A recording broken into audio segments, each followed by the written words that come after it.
পাবেল তানভীর আপনি লিখেছেন, সংসারে বউ শাশুড়ি নিয়ে অনেক অশান্তি, কি করণীয় স্বামী হিসাবে? ভাই পাবেল, এ বিষয়ে আমাদের একটা বক্তব্য আছে আমাদের পেজে, আপনি সেটা শুনে নিতে পারেন।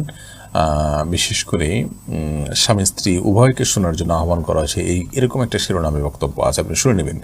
এ ধরনের ইস্যুতে আমাদেরকে খুব চালাক এবং কৌশলী হতে হয়।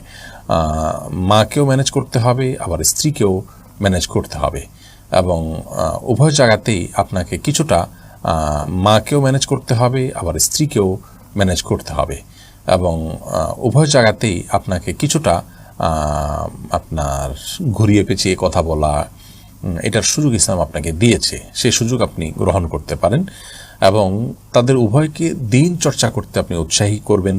আপনি তাদেরকে আল্লাহ তাআলার ভয় দিবেন।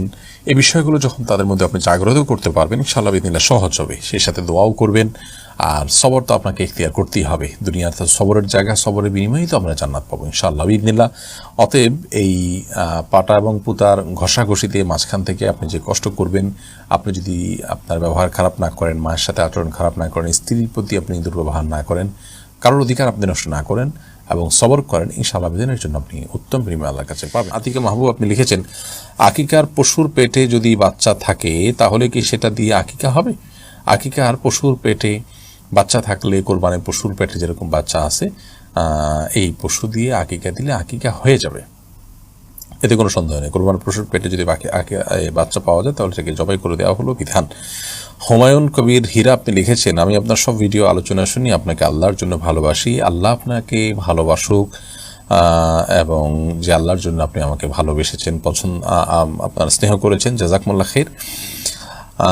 এমডি নজরুল খান আপনি লিখেছেন, আমি ওয়েব ডিজাইন এবং ডেভেলপমেন্ট সেক্টরে কাজ করতে আগ্রহী, কিন্তু ওয়েবসাইট ডিজাইন করার সময় মেয়েদের ছবি ব্যবহার করতে হয়। মেয়েদের ছবি ব্যবহার করে ওয়েবসাইট তৈরি করে উপার্জন করে টাকা হালাল হবে কিনা এবং এতে আমার কোনো গুনাহ হবে কিনা? যথাসম্ভব চেষ্টা করবেন এই ধরনের কাজ অ্যাভয়েড করার জন্য, যেখানে মেয়েদের ছবি সর্বস্ব ওয়েবসাইট হবে। আর যদি বিচ্ছিন্নভাবে এরকম কোনো কিছু এসে যায় তাহলে সেক্ষেত্রে নিজের নজরকে হেফাজত করে যতটুকু না হয় ততটুকু কাজ করে নেবেন।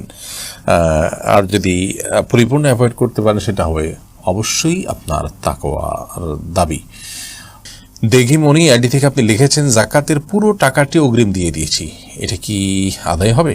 জাকাত অগ্রিম দেওয়া যেতে পারে। আমার জাকাতের হিসাব হয়তো 3 মাস, 6 মাস, 8 মাস পরে হবে, তো আমি এখন থেকে দিয়ে রাখলাম, পরে অ্যাডজাস্ট করলাম, এটি জায়েজ আছে। শাহরুল ইসলাম আপনি লিখেছেন, নিজের বাবা ছাড়া অন্য কাউকে কি বাবা বলা যাবে? যেমন কাকাকে কি উকিল চাচা, কাকাকে বা উকিল চাচাকে?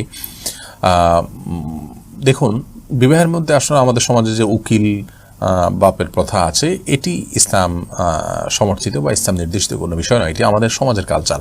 যেখানে বাবা নিজে বেঁচে আছেন, বাবা না থাকলে পরবর্তী যে অভিভাবক আছেন, বড় ভাই, তারা বেঁচে আছেন, চাচা বেঁচে আছেন, দাদা বেঁচে আছেন, সেখানে কোনো উকিল চাচা টাচার কোনো প্রয়োজন নেই। এটি সম্পূর্ণই অহৈতুক একটি বিষয় এবং অনেক অনৈতিকতার দুয়ারকে উন্মোচন করে।